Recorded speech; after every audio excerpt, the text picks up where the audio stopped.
Imperial College London is a public research university. It was formed by the Royal Charter in 1907 and soon joined the University of London with a focus on science and technology. But it became an independent university from the University of London during its 100-year anniversary. Professor Washington Ochieng is one of the only two African lecturers at the university and the only one of the Kenyan origin. Kind of modeling in terms of traffic lights. He is the head of the Center for Transport Studies here.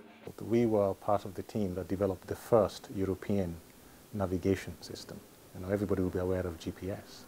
Research shows that a lot of the signaling work that is being done in the world is using a system developed by the Imperial College.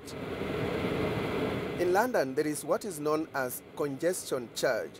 You are charged a certain fee if you enter a zone in the city where there is need to control traffic flow in order to reduce congestion. Basically, the end game is free flow. So vehicles moving at the design speeds for this particular network. That's what you really want. So introducing congestion charge had a way, if you like, of controlling travel behavior in such a way that people who didn't need to travel at certain times didn't.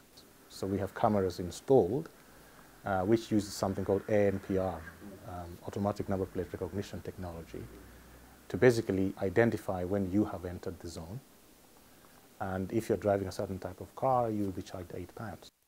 £8 converted into shillings is about 1,000 Kenyan shillings. You will have to pay a penalty fee of about 9,000 shillings if you fail to pay the congestion charge.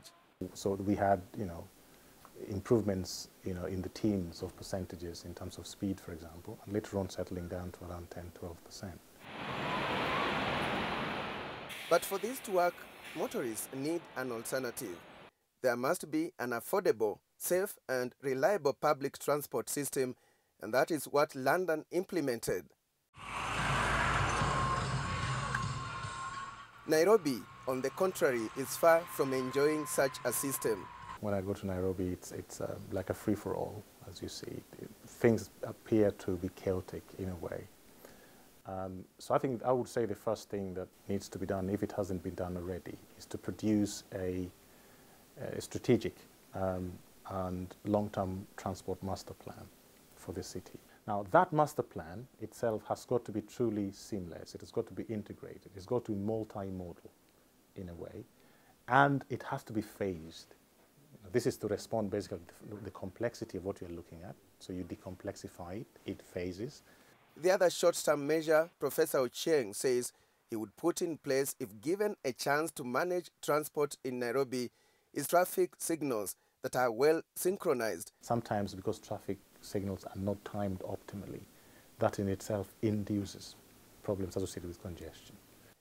The emphasis is that people obey rules when there is some level of predictability. And then we have legal statutes, things that are actually legal in enforcing them. Okay. So what you don't want to have is that in one particular junction there is demarcation for do not enter, and in the other one there isn't. Because what that actually says to somebody is, okay, if they didn't put it in the second one, then maybe I shouldn't actually obey the first one.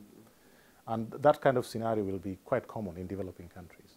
Okay. So that kind of behavior, if you like, in terms of the provision of infrastructure, somehow influences the behavior of the driver in saying, if they don't care, I don't care either. In London, Transport for London, a local government body responsible for most aspects of the transport system in the city, plays the role of implementing the transport strategy and to manage transport services. It is responsible for London's network of principal routes for various rail networks, including the London Underground and the London Overground, as well as routes for buses. It also manages taxis, cycling and river services. Transport for London itself is responsible for what you might call the legal framework of the operations of these buses. But actually the actual services are delivered by operators who are private entities.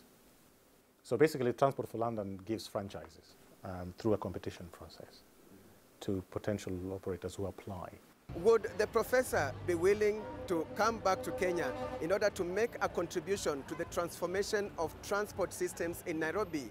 We've made some potentially collaboration noises with one or two entities, but these have been basically based around universities. So we have actually been talking to the Technical University of Kenya in terms of trying to help them develop expertise. There is a level of lack of grasp of the complexity of the problem. That's one thing I feel. And to some extent, that is on the basis that, I make that statement on the basis that I don't think there is enough local expertise in the area.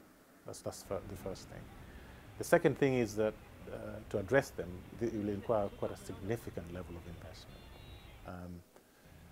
So there is the question of the capacity of a nation, or a developing nation, to be able to do that. And the third thing is good governance. Obviously, is an issue.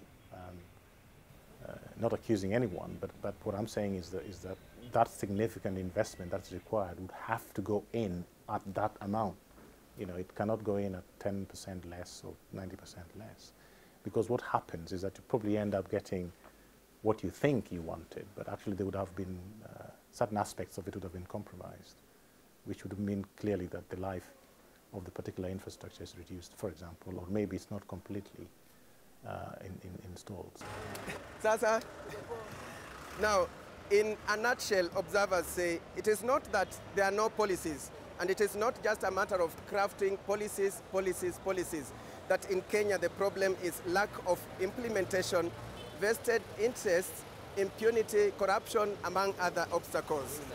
For KTN News, I'm Alex Chamwada.